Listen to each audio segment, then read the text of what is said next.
Now, page 4, the hyper-constitutional, hyper-partisan Democrat political demolition team. One by one, the hack members of Congress and the House of Representatives are coming out of the radical closet. Slightly less than 1/3 of these buffoons is now in favor of so-called impeachment inquiry. Right.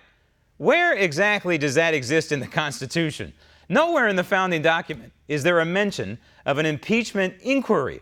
Article 1, Section 3 talks of impeachment. Yes, it delineates the process. It outlines the cause for impeachment. But there's nothing in there about an inquisition, and that's exactly what the Democrats in the House have launched. The so-called impeachment inquiry is already underway.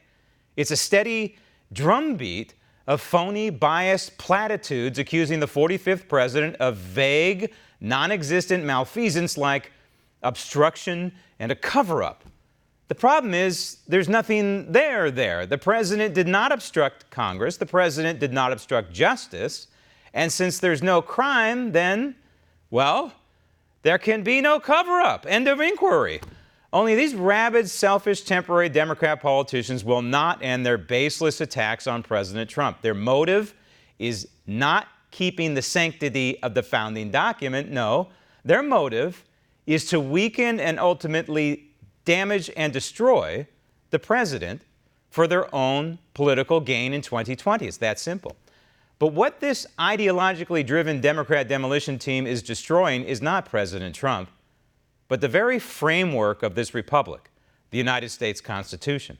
And leading this effort to permanently, radically distort our system of government and our system of checks and balances is this craze-filled congressman from Texas, Al Green. But I do want to say this.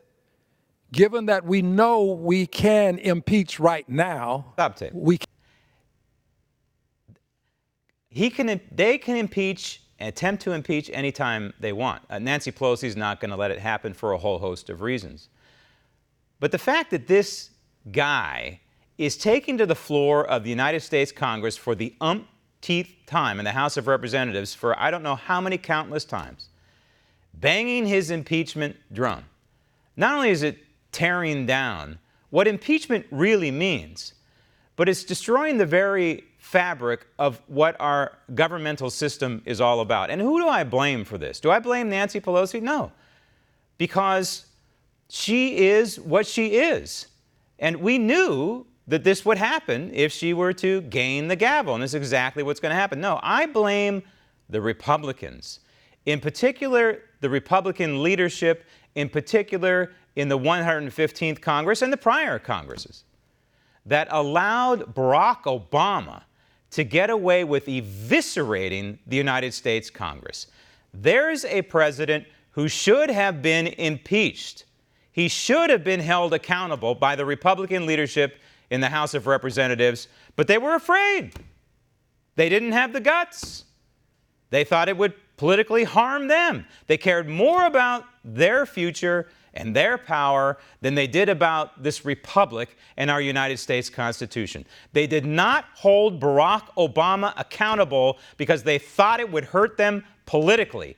In the end, where are we now? We're being harmed constitutionally, much greater than a political party possibly sustaining an election loss is this attack on our framework of our Constitution by buffoons like this guy from Texas, which is what we have now because of lack of leadership from the Republicans prior to this, the 116th Congress. Roll tape. If we fail to impeach and some dastardly thing occurs. Stop tape. You mean like Fast and Furious? You mean like running guns to Mexico for the sake of, in the long run, attacking the Second Amendment? The thing backfires and a federal agent is murdered down there with one of the guns from the drug cartels? You mean like that? Just on the surface of that's exactly what happened.